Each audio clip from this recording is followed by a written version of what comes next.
Mindset. Ooh, this conversation, mindset. Everybody wants to be positive. Have you noticed that?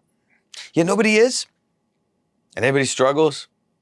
Well, situationally, we're going to cover a topic here based on an email that came in so we can start to formulate some kind of understanding on mindset when it comes to business specifically. Because a lot of you have been struggling. We've been getting a lot of emails. And this is a video that I'd like to just share with people when they just email me about positive mindset.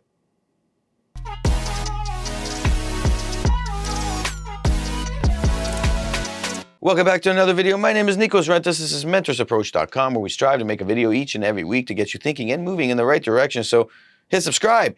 Today we're talking about mindset and this positive mindset. Everybody wants a positive mindset. Positive, positive, positive, positive, and nobody ever is positive. Have you noticed that? Very few people around you can be positive all the time. Usually their life is in check. Everything's in check in their life, and they have one fundamental difference between everybody else. They understand their wants and needs, and they have a perspective on life that makes sense to them as it relates to those wants and needs. Very interesting observation if you think about it. Now, are there other things? Yes, you can add many more things into this equation, but this is an observation that I've looked at, and I want to share this with you so maybe we can start really looking at the idea behind positive mindset and just apply it to business specifically, because I have an email I'm going to read. And the idea here is all the people that are struggling versus all the people that are succeeding, and this whole pandemic shutting down, opening up, shutting down, economy, stock market, you name it, it's all chaos. And we want to look at this now and say to ourselves, what's the goal? This is it. What's the goal? Is it really to have a positive mindset, or is it the opportunity to get to that positive mindset, no matter what situation you're in, such that when you're in a good situation, you get in a bad situation, you're still going to maintain a mindset that's moving in the right direction. Moving.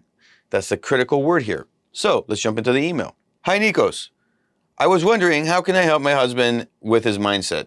Truth be told, I don't have any clue about business, but he has seen it go from great to bad to really bad now. I'm hoping things get better as things open up, but in the meantime, what can I do to help him be more positive? And this is an email I get a lot.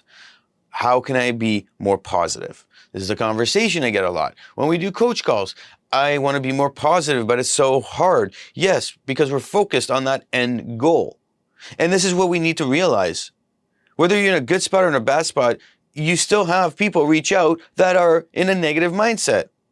I was just talking with somebody I met online through LinkedIn, and he wanted to do a coach call, and he goes, hey, I saw a few videos, can we talk? And he's uber rich, uber awesome family. And I'm like, what's your problem? What's going on?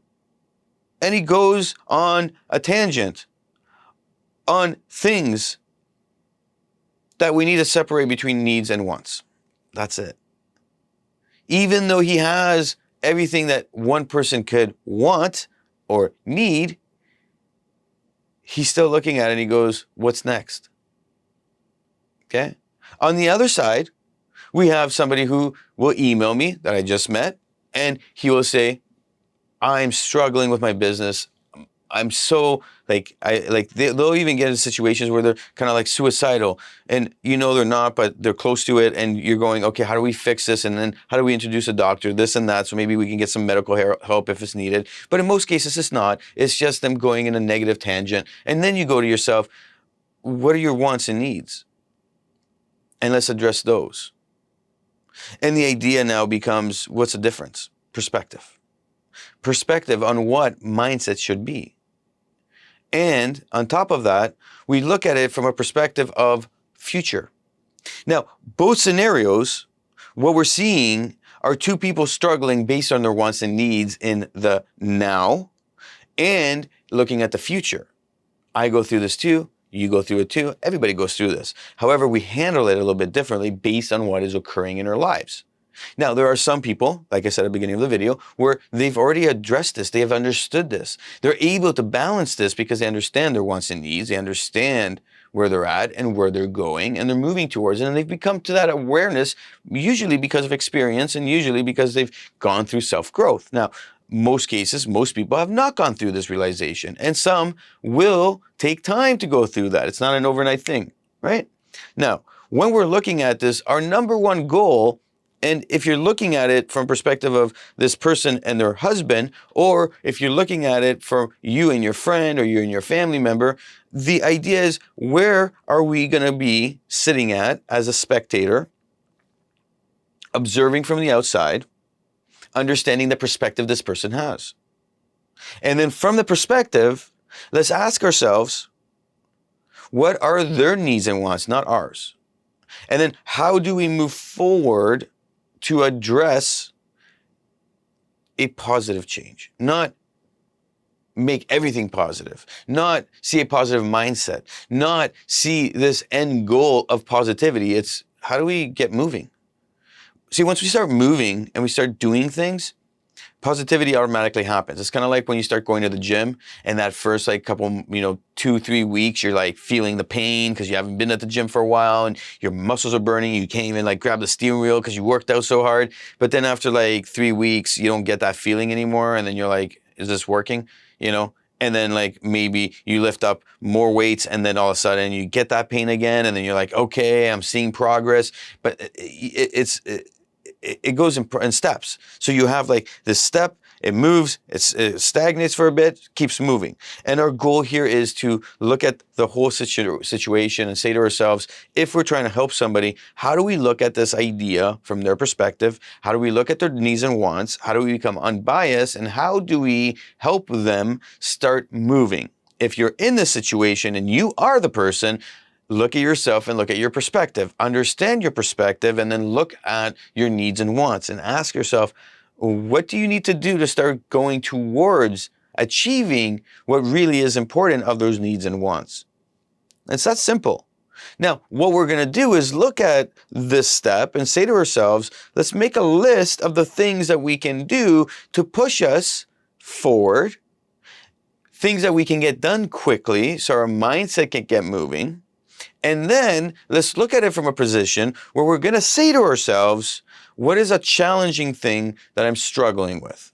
Now, your business could be going downhill fast. What will this do? Well, there's going to be stuff if your business is failing that you need to be doing. There's going to be stuff that you should have been doing. There's going to be stuff that you have always put off. So there's always things to be doing. And the reality is that a lot of people who are struggling with their business and their smaller business, they're probably going and working with another job. So they're going to have to balance that as well. And that puts a hit on their mindset as well. So we have a lot of factors here. And then when you look at the family and you look at the dynamics, there's that aspect too. So in the case of this email and this person going, how do I help my husband? Well, one of them is being that emotional support. And the other one is accountability. And this is where we look at these lists and we say, what are the things we can do that are quick, that can jumpstart us? So maybe we can do right in the beginning of the day. Let's make a list of those. Let's make a list of all the more challenging things and the things that we need to have done, but we haven't done. And then let's look at all of these and say, how do we plan these out during the day so we're spending at least a couple hours where we're going to see progress? This is what we're doing here. Progress. We're saying to ourselves, how do we get progress moving so our mind starts to think we're moving forward? That is the ultimate goal here. What will this do? Well, it'll start planning out the future for you. You'll actively want to plan the future out. You're going to look at your situation and say, my business is failing. If the economy goes up, my business will rebound. If it doesn't, and how long will I be able to sustain it until it does? Because eventually it will. But will I be able to be in this for the long run? And then you can make accurate plans because your mind's going to start moving again and you can actually see that future of what if case scenarios. And then you can start to integrate this planning with accountability measures. In the meantime, as a spouse, you're helping them be accountable. As a friend, as a family member, you name it, you're helping them be accountable. When we're doing our coaching and I'm working with people, this whole year, I've worked with a whole bunch of people and, the number one thing they thanked me for was, or they felt like was the thing they had to say thank you out of everything was accountability. They needed somebody to hold them accountable. That's it. Now, all the stuff that we brainstormed, all the planning, all the introductions, all this, that, all the different things that we did that really gave them that edge, yeah, those were great. But accountability went a long way. It's kind of like when you see a student who is going through school and they can't get anything going and everybody's identifying them as lazy.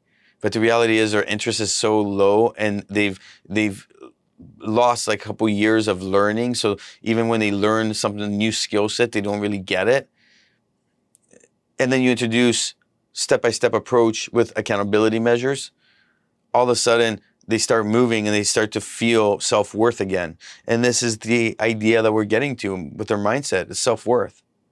See, if you're not moving forward and you're not seeing progress, your perspective starts to change and the self-worth value that you have on yourself starts to drop. Once that drops, it doesn't matter if you are uber rich, uber whatever, or uber like struggling right now and about to fail.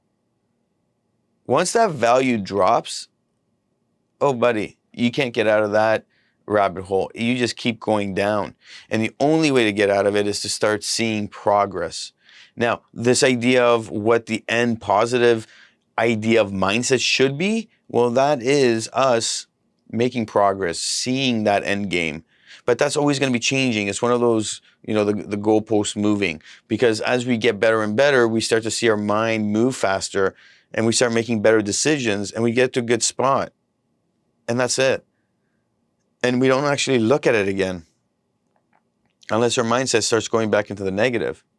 Take some time, walk through these steps. Think about what I just said. Look at the perspective. Ask yourself needs and wants. Make these lists. Start looking at progress and you'll get moving in the right direction. Don't forget, hit the like button, hit subscribe, and leave a comment below. Have you been struggling with your mindset? Do you know somebody who's struggling with their mindset? Has something worked that you can share? Because somebody might be watching this. They might read your comment. They might relate. You might help change a life.